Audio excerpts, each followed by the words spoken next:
Night was slowly falling in the narrow valley. On the winding path cut in the side of the hill, about 20 mules were following each other, bending under their heavy load. The muleteers, being tired, did not cease to hurry forward their animals, abusing them with coarse voices. Comfortably seated on mules with large pack saddles, 3 men were going along at the same pace as the caravan of which they were the masters. Their thick dresses, their fur boots, and their red woolen hoods protected them from the cold wind of the mountain.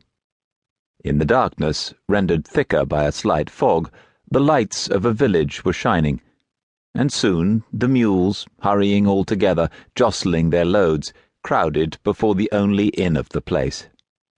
The 3 travellers, happy to be able to rest, got down from their saddles when the innkeeper came out on the step of his door and excused himself, saying all his rooms were taken.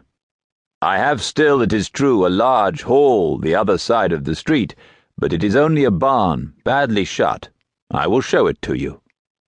The merchants, disappointed, consulted each other with a look, but it was too late to continue their way. They followed their landlord.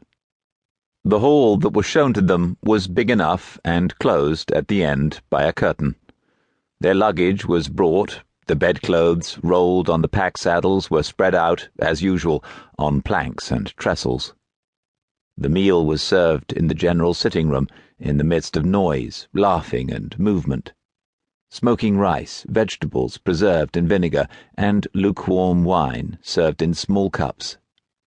Then everyone went to bed.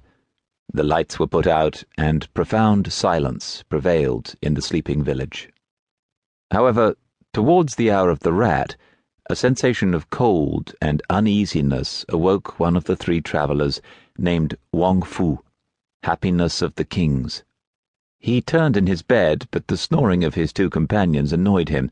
He could not get to sleep. Again, seeing that his rest was finished, he got up, relit the lamp which was out, took a book from his baggage, and stretched himself out again. But if he could not sleep, it was just as impossible to read. In spite of himself, his eyes quitted the columns of letters laid out in lines, and searched into the darkness that the feeble light did not contrive to break through. A growing terror froze him. He would have liked to awaken his companions, but the fear of being made fun of prevented him. By dint of looking, he at last saw a slight movement shake the big curtain which closed the room. There came from behind a crackling of wood being broken. Then a long, painful, threatening silence began again. The merchant felt his flesh thrill. He was filled with horror, in spite of his efforts to be reasonable. He had put aside his book, and, the coverlet drawn up to his nose, he fixed his enlarged eyes on the shadowy corners at the end of the room. The side of the curtain was lifted. A pale hand held the folds. The stuff, thus raised, permitted a being to pass whose form, hardly distinct, seemed penetrated by the shadow. Happiness of Kings would have liked to scream. His contracted throat allowed no sound to escape. Motionless and speechless, he followed with his horrified look the slow movement of the apparition which approached. He, little by little, recognized the silhouette of a female, seen by her short quilted dress and her long, narrow jacket. Behind the body, he perceived the curtain again moving. The spectre, in the meantime, bending over the bed of one of the sleeping travellers, appeared to give him a long kiss. Then it went towards the couch of the second merchant.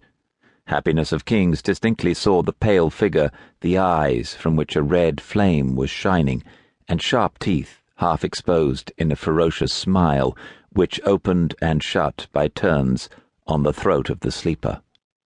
A start disturbed the body under the covers, then all stopped. The spectre was drinking in long draughts. Happiness of Kings, seeing that his turn was coming, had just strength enough to pull the coverlet over his head. He heard grumblings.